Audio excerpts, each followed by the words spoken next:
മലയാളി വാർത്ത ഇൻഡെപ്തിലേക്ക് സ്വാഗതം.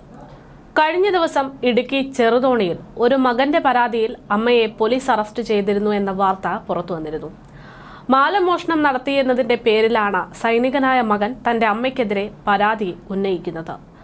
തന്റെ ഭാര്യയുടെ പരാതിയിലാണ് ഈ അമ്മയ്ക്കെതിരെ കേസെടുത്തതെന്ന് പോലീസിനോട് ജനങ്ങളോട് ഈ മകൻ പറഞ്ഞിരുന്നു. ഈ കേസിൽ പോലീസ് അറസ്റ്റ് രേഖപ്പെടുത്തി രംഗത്തെത്തുകയും ചെയ്തു. എന്നാൽ സാധാരണ ഒരു മാലമോഷണം മാത്രമായിരുന്നില്ല ഇവിടെ നടന്നിട്ടുള്ളത് എന്നുള്ള സൂചനകളാണ് ഇപ്പോൾ പുറത്തുവരുന്നത്. ആഭിചാരം എന്ന വലിയൊരു വിപത്ത് ഇതിന് പിന്നിലുണ്ടോ എന്നുള്ള സംശയമാണ് ഏറ്റവും അധികമായി ഇതുമായി ബന്ധപ്പെട്ട് ഇപ്പോൾ കേൾക്കുന്നത്. നിരവധി ദുരൂഹതകൾ മറഞ്ഞു നിൽക്കുന്ന ഒരു കേസായി ഇത് മാറുകയാണ്. പുറത്തുവരുന്ന സൂചന പ്രകാരം ആഭിചാര കർമ്മത്തിനാണ് 53 വയസ്സുകാരിയായിട്ടുള്ള ബിൻസി ജോസ് എന്ന ഈ സ്ത്രീ മാല മോഷ്ടിച്ചത് എന്നാണ് സൂചന. അങ്ങനെയാണെങ്കിൽ ഇതിന് പിറകിൽ ആരാണ് ഇയാൾക്ക് സഹായമായി നിൽക്കുന്നത് എന്നൊരു വലിയ ചോദ്യം ഇതുമായി ബന്ധപ്പെട്ട് ഉയരുന്നുണ്ട്. നരബലി പോലുള്ള എന്തെങ്കിലും വലിയ തെറ്റുകൾക്കാണോ ഇവർ പ്ലാൻ ചെയ്തിരുന്നത്? അത്തരത്തിലുള്ള തെറ്റുകൾ വല്ലതും ഇവർ ചെയ്തിരുന്നോ? തുടങ്ങിയിട്ടുള്ള നിരവധി ചോദ്യങ്ങൾ ഇതിന്റെ ഭാഗമായി തന്നെ നിരവധിയായി ഉയരുന്നുണ്ട്. എന്തായാലും കഴിഞ്ഞ ദിവസം തന്റെ മകൻ നൽകിയ പരാതിയിന്മേൽ 53 വയസ്സുകാരിയെ പോലീസ് അറസ്റ്റ് ചെയ്തു എന്ന വാർത്ത സ്ഥിരീകരിച്ചു കഴിഞ്ഞിട്ടുണ്ട്. സ്വർണ്ണാഭരണങ്ങൾ മോഷ്ടിച്ച് പണയപ്പെടുത്തി എന്ന മരുമകളുടെ പരാതിയിന്മേലാണ് വീട്ടമ്മയായിട്ടുള്ള തങ്കമണി അച്ചൻകാനം പഴയചിറയിൽ ബിൻസി ജോസ് എന്ന 53 വയസ്സുകാരിയെ പോലീസ് അറസ്റ്റ് ചെയ്തത്. ഇവരെ ഒളിവിൽ താമസിപ്പിക്കാൻ സഹായിച്ചിട്ടുള്ള മൂവാറ്റുപുഴ കദളിക്കാട് കുറുപ്പം പറമ്പിൽ അംബിക എന്ന 49 വയസ്സുകാരിയെയും പോലീസ് അറസ്റ്റ് ചെയ്തിട്ടുണ്ട്. ആഭിചാരക്രിയ നടത്താൻ വേണ്ടിയാണോ ഇവർ സ്വർണം മോഷ്ടിച്ചത് എന്നതാണ് പോലീസ് പരിശോധിച്ചു വരുന്നത്. മരുമകൾ സന്ധ്യയുടെ പരാതിയുടെ അടിസ്ഥാനത്തിൽ കഴിഞ്ഞ മാസം പോലീസ് കേസ് രജിസ്റ്റർ ചെയ്തിരുന്നുവെങ്കിലും ബിൻസി മുൻകൂർ ജാമ്യാപേക്ഷയുമായി കോടതിയെ സമീപിച്ചതിനാലായിരുന്നു നടപടികൾ വൈകിയത് എന്നതാണ് ഇതുമായി ബന്ധപ്പെട്ട് പോലീസ് നൽകുന്ന വിശദീകരണം. ജാമ്യാപേക്ഷ തള്ളിയതോടെയാണ് ഒളിവിൽ പോകുന്നത്. ഇതിന്റെ ഭാഗമായി മൂവാറ്റുപുഴ കദളിക്കാട് കുറുപ്പം പറമ്പിൽ അംബികയുടെ വീട്ടിലേക്ക് ഈ സ്ത്രീ ഒളിവിൽ കഴിയുകയായിരുന്നു. ഇതിനിടയിലാണ് കഴിഞ്ഞ ദിവസം വണ്ടിപ്പെരിയാറിലെത്തിയപ്പോൾ തങ്കമണി SHO എബിയുടെ നേതൃത്വത്തിൽ പിടിയിലാകുന്നത്. ഭാര്യയുടെയും സഹോദരയുടെയും സ്വർണം അമ്മ ബിൻസി മോഷ്ടിച്ചുവെന്നും പോലീസ് നടപടി വൈകുകയാണ് എന്നും ചൂണ്ടിക്കാട്ടി സൈനികനായിട്ടുള്ള മകൻ അഭിജിത്തും ജില്ലാ പോലീസ് മേധാവിക്കടക്കം പരാതി നൽകിയത് ഇവിടെയാണ് ശ്രദ്ധേയമാകുന്നത്. ഒരു മകൻ അമ്മയ്ക്കെതിരെ പരാതി നൽകണമെങ്കിൽ അതിൽ ഗുരുതരമായ ഒരു വിഷയം ഒളിഞ്ഞുകിടക്കുന്നുണ്ട് എന്നത് വ്യക്തമാണ്. മകൾ മീരയുടെ 10 പവന്റെ ആഭരണവും മരുമകളായിട്ടുള്ള സന്ധ്യയുടെ 14 പവന്റെ സ്വർണ്ണാഭരണവുമാണ് ഇവർ മോഷ്ടിച്ചിരുന്നത്. ഈ സ്വർണം മോഷ്ടിച്ച് വിവിധ ധനകാര്യ സ്ഥാപനങ്ങളിൽ പണയപ്പെടുത്തിയാണ് ബിൻസി ലക്ഷങ്ങൾ തട്ടിയെടുക്കാനുള്ള ശ്രമം നടത്തിയതെന്നതാണ് കേസിൽ പറയുന്നത്. കൂടാതെ തങ്കമണി കാമാക്ഷി മേഖലകളിലെ വിവിധ സ്വയം സഹായ സംഘങ്ങളിൽ നിന്നും വ്യക്തികളിൽ നിന്നും ലക്ഷങ്ങൾ ഇവരുടെ പേര് പറഞ്ഞ് വായ്പയായി കൈക്കലാക്കിയിട്ടുണ്ട് എന്നുള്ള പരാതിയും നിലവിലുണ്ട്. പരാതി നൽകിയവരിൽ നിന്ന് ലഭ്യമായിട്ടുള്ള കണക്കനുസരിച്ച് ഏകദേശം 40 ലക്ഷത്തിലേറെ രൂപയുടെ തട്ടിപ്പ് നടന്നതായിട്ടാണ് പോലീസ് കണ്ടെത്തിയിട്ടുള്ളത്. ഇത്രയും വലിയ തുക എന്തിനാണ് ഒരു 53 വയസ്സുകാരിക്ക്, അതും വീട്ടുകാരൊന്നും അറിയാതെ ആവശ്യമായി വന്നത് എന്നതാണ് ഏറ്റവും വലിയ ചോദ്യം. ഇനി ഈ പണം എന്തിനൊക്കെ ഉപയോഗിച്ചു, എവിടെയൊക്കെ നൽകി എന്നതടക്കമാണ് അന്വേഷിക്കേണ്ടിയിരിക്കുന്നത്. കേരളത്തിൽ കഴിഞ്ഞ കുറച്ചധികം കാലമായി ഇപ്പോൾ കേൾക്കുന്ന ഒരു കാര്യമാണ് ഈ നരബലിയും ആഭിചാര കർമ്മവുമൊക്കെ. ഇലന്തൂർ നരബലി കേസ് ജനങ്ങളുടെ ശ്രദ്ധയിൽപ്പെട്ടതോടെയാണ് ഇത്തരം പ്രശ്നങ്ങൾ ആളുകൾ കൂടുതലായി ശ്രദ്ധിക്കാൻ തുടങ്ങുന്നത്. ഈ അടുത്ത കാലത്ത് തിരുവനന്തപുരത്ത് അച്ഛനെ കഴുത്തറുത്ത് കൊന്ന പ്രജിൻ എന്ന ചെറുപ്പക്കാരനും ഇത്തരത്തിൽ എന്തോ ഒരു ഗൂഢലക്ഷ്യങ്ങൾ ഉണ്ടായിരുന്നു എന്നുള്ള സൂചനയടക്കം പുറത്തു വന്നിരിക്കുന്ന ഒരു സാഹചര്യത്തിലാണ് ഈ ഒരു വാർത്ത കൂടെ പുറത്തുവരുന്നത്. നിലവിൽ കോഴിക്കോട്ടും കൊച്ചിയിലും ആലപ്പുഴയിലും കോട്ടയത്തും തിരുവനന്തപുരത്തുമൊക്കെയാണ് ഇത്തരത്തിൽ സാത്താൻ സേവാ സംഘങ്ങൾ സജീവമായി പ്രവർത്തിച്ചു വരുന്നത് എന്നുള്ള സൂചനയും നേരത്തെ തന്നെ പുറത്തു വന്നിട്ടുണ്ട്. നഗരങ്ങളിൽ ഒറ്റപ്പെട്ടു കിടക്കുന്ന വീടുകളും ഫ്ളാറ്റുകളുമൊക്കെ കേന്ദ്രീകരിച്ചിട്ടാണ് ഇത്തരം സാത്താൻ സേവാ സംഘങ്ങൾ പ്രവർത്തിക്കുന്നത് എന്നതാണ് സൂചന. ഭയാനകവും വിചിത്രവുമായിട്ടുള്ള രീതികളാണ് ഇവരുടെ ആചാരമായി ഇവർ പറയുന്നത്.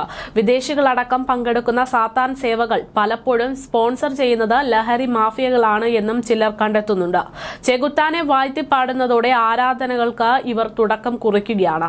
തലയോട്ടിയിൽ ശേഖരിച്ചിട്ടുള്ള മൂത്രവും ആർത്തവ രക്തവും നഗ്നമായിട്ടുള്ള കന്യകയും ആടോ ഒക്കെയാണ് ഇവരുടെ പ്രധാന ആഭിചാര കർമ്മങ്ങൾക്ക് വേണ്ടി ഇവർ ഉപയോഗിക്കുന്ന കാര്യങ്ങൾ. വിശുദ്ധ ഗ്രന്ഥങ്ങളിലെ വരികളിൽ തല തിരിച്ച് വായിക്കുന്ന ഒരു രീതി ഇവരിൽ കണ്ടുവരുന്നുണ്ട്. ദൈവം എന്നിടത്ത് സാത്താൻ എന്നും നന്മ എന്നിടത്ത് തിന്മ എന്നും ഒക്കെയാണ് ഇവർ പറയുന്നത്. മണിക്കൂറുകളോളം നീളുന്ന സാത്താൻ സേവയ്ക്ക് ശേഷം നഗ്ന നൃത്തവും പരസ്യമായിട്ടുള്ള ലൈംഗിക വേഴ്ചയും നടത്താറുണ്ട് എന്നതടക്കമുള്ള റിപ്പോർട്ടുകൾ ഇലന്തൂർ നരബലിയുമായി ബന്ധപ്പെട്ട് പുറത്തുവന്ന റിപ്പോർട്ടുകളിൽ നിന്ന് വ്യക്തമായിരുന്നു. ഇത്തരം സംഘങ്ങളിൽ ഒരിക്കൽ ചെന്ന് പെടുന്നവർക്ക് പിന്നീട് രക്ഷപ്പെടാനോ പുറത്തു വരാനോ സാധ്യമല്ല എന്നുള്ള അവസ്ഥയാണ് ഇലന്തൂരിൽ നമ്മൾ കണ്ടത്. സമ്പത്തും അതുപോലെ തന്നെ മറ്റു ശക്തികളും ലഭിക്കുന്നതിനുള്ള വേണ്ടിയുള്ള അന്ധവിശ്വാസമായിട്ടാണ് ഇത്തരം ക്രിയകൾ ചെയ്യാൻ ആളുകളെ പ്രേരിപ്പിക്കുന്നത് എന്നതും കണ്ടെത്തിയിട്ടുണ്ട്. ഏകദേശം 13 എന്നുള്ളൊരു സംഖ്യയാണ് ഇത്തരം സംഘടനകളുടെ ഇഷ്ട നമ്പറായിട്ട് കണ്ടെത്തിയിരിക്കുന്നത്. മാസത്തിൽ ഈ ദിവസത്തിൽ അതായത് 13 എന്ന് പറയുമ്പോൾ പലപ്പോഴും ഈ സേവ നടത്താനൊക്കെ തിരഞ്ഞെടുക്കുന്നത് 13 എന്ന നമ്പറിലാണ്. 13-ാം തീയതി വെള്ളിയാഴ്ച കൂടി ആവുകയാണെങ്കിൽ ഇവരുടെ ക്രിയകൾ കൂടുതൽ ശക്തമായിരിക്കുമെന്നാണ് ഇവരുടെ വിശ്വാസം. 666 ആണ് സാത്താന്റെ ഇഷ്ട നമ്പർ എന്നും ഇവർ വിശ്വസിക്കുന്നുണ്ട്. സാത്താൻ സേവകർ ഈ നമ്പറുള്ള ഫ്ളാറ്റുകളും വീടുകളും ഒക്കെയാണ് ഇത്തരത്തിലുള്ള കർമ്മങ്ങൾക്കായി തിരഞ്ഞെടുക്കുന്നതെന്നും ഈ ഒരു സാത്താൻ സേവയുമായി ബന്ധപ്പെട്ടുള്ള പഠന റിപ്പോർട്ടിലൊക്കെ വ്യക്തമാക്കുന്നുണ്ട്. ഇവർക്ക് തലതിരിഞ്ഞ കുരിശും സാത്താന്റെ ബൈബിളും കറുപ്പും ചുവപ്പും നിറമുള്ള വസ്ത്രങ്ങളും ഒക്കെയാണ് പ്രധാനമായിട്ടും ഇവർ കരുതുന്ന കാര്യങ്ങൾ. ഇത്തരം സാത്താൻ സേവകൾക്കായി കേരളത്തിൽ ആളുകളെ റിക്രൂട്ട് ചെയ്യുന്ന സംഘങ്ങളും പ്രവർത്തിച്ചു വരുന്നതായിട്ടുള്ള റിപ്പോർട്ടുകളും ഇതിനു മുമ്പ് തന്നെ പുറത്തു വന്നു. ആന്റി ക്രൈംസ് മൂവ്മെന്റ് എന്നും സാത്താൻ സേവകരെ അറിയപ്പെടുന്നു. സാത്താൻ സേവയിൽ ആരാധന മൂത്തവരാണ് പലപ്പോഴും ക്രൂരമായിട്ടുള്ള കുറ്റകൃത്യങ്ങളിലേക്ക് കടക്കുന്നത്. 2015 പെൺകുട്ടിയായിട്ടുള്ള ഒരു അനീഷ എന്ന യുവതിയെ ചതിയിൽ പെടുത്തിക്കൊണ്ട് കാമുകരുൾപ്പെടെയുള്ള സംഘത്തിന് കാഴ്ചവെക്കുന്ന ഒരു സംഭവമൊക്കെ റിപ്പോർട്ട് ചെയ്യപ്പെടുന്നത്. പെൺകുട്ടി ഗർഭിണിയായതോടെയാണ് ഇത്തരത്തിലുള്ള സാത്താൻ സേവാ സംഘങ്ങളുടെ പ്രവർത്തനങ്ങളൊക്കെ പുറത്തു വരുന്നത്. പോലീസ് കേസെടുക്കുന്നത്. കുന്നത്തുനാട് CIയുടെ നേതൃത്വത്തിലായിരുന്നു അന്ന് ആ കേസ് അന്വേഷിച്ചതെങ്കിലും സാത്താൻ സേവയ്ക്ക് പിന്നിലുള്ളവരെ കണ്ടെത്താൻ അന്ന് കഴിഞ്ഞിരുന്നില്ല. പക്ഷേ പീഡനം നടത്തിയ പ്രതികളെ സമ്പൂർണ്ണ തെളിവുകളോടെ അറസ്റ്റ് ചെയ്യാൻ അന്ന് പോലീസിന് സാധിച്ചു. പോലീസ് രഹസ്യാന്വേഷണ വിഭാഗം സാത്താൻ സേവ സംബന്ധിച്ച് അന്വേഷണം നടത്തിവരുന്ന ഒരു സാഹചര്യമാണ്. ഇത്തരം ഞെട്ടിക്കുന്ന വാർത്തകൾക്കിടയിലാണ് ഇപ്പോൾ ഇടുക്കി ചെറുതോണിയിൽ നിന്നും ഇത്തരത്തിലൊരു വാർത്ത കൂടെ പുറത്തുവരുന്നത്. മകന്റെ പരാതിയിൽ അമ്മയ്ക്കെതിരെ പോലീസ് അറസ്റ്റ് രേഖപ്പെടുത്തുമ്പോൾ ഇതിന് പിന്നിലുള്ള ദുരൂഹതകൾ ശക്തമാകുകയാണ്, ദുരൂഹതകൾ ഉടലെടുക്കുകയാണ്. പ്രത്യക്ഷത്തിൽ ബിൻസി ജോസ് എന്ന 53 വയസ്സുകാരി മാലമോഷണത്തിന്റെ പേരിലാണ് പോലീസ് അറസ്റ്റ് ചെയ്തിരിക്കുന്നത്. എന്നാൽ സൈനികനായിട്ടുള്ള മകൻ തന്റെ അമ്മയ്ക്കെതിരെ സാമ്പത്തികമായിട്ട് മോശമില്ലാത്ത വീട്ടിൽ കഴിയുന്ന തന്റെ അമ്മയ്ക്കെതിരെ ഒരു കേസ് നൽകുമ്പോൾ അതെന്തിനാണ് എന്നുള്ള ഒരു ചോദ്യമുണ്ട്. എന്തായാലും മോശമില്ലാത്ത സാമ്പത്തിക സ്ഥിതിയുള്ള ഒരു വീട്ടിൽ താമസിക്കുന്ന ഒരു 53 വയസ്സുകാരി ഇവർ വരുത്തി വെച്ചിരിക്കുന്ന ഈ 40 ലക്ഷത്തിലധികം രൂപയുടെ കടബാധ്യത, ഇതിന് ഇടയിൽ നടക്കുന്ന ഈ മാലമോഷണം, അത് പണയം വെക്കുന്ന നടപടി, ഇതൊക്കെ എന്തിനുള്ള ഉദ്ദേശമായിരുന്നു, സാത്താൻ സേവ തന്നെ ആയിരുന്നു എന്നുള്ള സംശയം പോലീസിനുണ്ട്. പോലീസ് ഇതുമായി ബന്ധപ്പെട്ട അന്വേഷണം തുടരുകയാണ്. ആഭിചാര പ്രവർത്തനങ്ങൾക്ക് പണം കണ്ടെത്തുക എന്നതായിരുന്നു ഇതുകൊണ്ടെല്ലാം ഇവർ ഉദ്ദേശിച്ചത് എന്നതടക്കമുള്ള ചോദ്യങ്ങളെ ആസ്പദമാക്കി തന്നെയാണ് പോലീസ് അന്വേഷണം തുടർന്നുകൊണ്ടിരിക്കുന്നത്. അങ്ങനെയാണെങ്കിൽ ഇവർക്ക് പിന്നിൽ ഒരു കർമ്മം ചെയ്യാൻ സഹായിക്കുന്നതടക്കമുള്ള സംഘടന ഉണ്ടായേക്കണം. അവരെയൊക്കെ കണ്ടെത്തേണ്ടതുണ്ട്. നിരവധി ദുരൂഹതകളാണ് ഈ ഒരു കേസുമായി ബന്ധപ്പെട്ട് നിലനിൽക്കുന്നത്. പുറത്തുവരുന്ന സൂചന പ്രകാരം ആഭിചാര കർമ്മത്തിനാണ് ബിൻസി ജോസ എന്ന 53 വയസ്സുകാരി മാല മോഷ്ടിച്ചത് എന്നാണെങ്കിൽ ഇതിന് പിറകിൽ ആരാണ് സഹായിയായി നിൽക്കുന്നത് എന്നത് വലിയൊരു ചോദ്യം തന്നെയാണ്. നരബലി പോലുള്ള എന്തെങ്കിലും വലിയ തെറ്റുകൾ ഇവർ ചെയ്തിട്ടുണ്ടോ എന്നും അത്തരം പ്രവർത്തനങ്ങൾ കഴിഞ്ഞോ എന്നതടക്കമുള്ള ചോദ്യങ്ങളും തെളിവുകളും ഒക്കെ കണ്ടെത്തേണ്ടതുണ്ട്. ഇത്തരം ചോദ്യങ്ങൾക്കുള്ള മറുപടി തേടിയുള്ള അന്വേഷണം നിലവിൽ പുരോഗമിച്ചു വരികയാണ്. മകന്റെ പിന്തുണയോടെ മകന്റെ ഭാര്യയുടെ പരാതിയിന്മേലാണ് ഇപ്പോൾ കേസെടുത്തിരിക്കുന്നത്. മകൾ മീരയുടെ 10 പവന്റെ ആഭരണവും മരുമകൾ സന്ധ്യയുടെ 14 പവൻ സ്വർണ്ണാഭരണവും മോഷ്ടിച്ചു പണയപ്പെടുത്തി എന്ന അടിസ്ഥാനത്തിലാണ് ഇവർക്കെതിരെ കേസ് രജിസ്റ്റർ ചെയ്തിരിക്കുന്നത്. ഈ കേസുമായി ബന്ധപ്പെട്ട് ഇവർ ഒളിവിൽ കഴിയുകയായിരുന്നു. ഇതിനിടയിലാണ് ഒളിവിൽ കഴിയാൻ ഈ സ്ത്രീയെ സഹായിച്ച ആളെ ഉൾപ്പെടെ 2 പേരെ ഈ ഒരു കേസുമായി ബന്ധപ്പെട്ട് പോലീസ് അറസ്റ്റ് രേഖപ്പെടുത്തുന്നത്.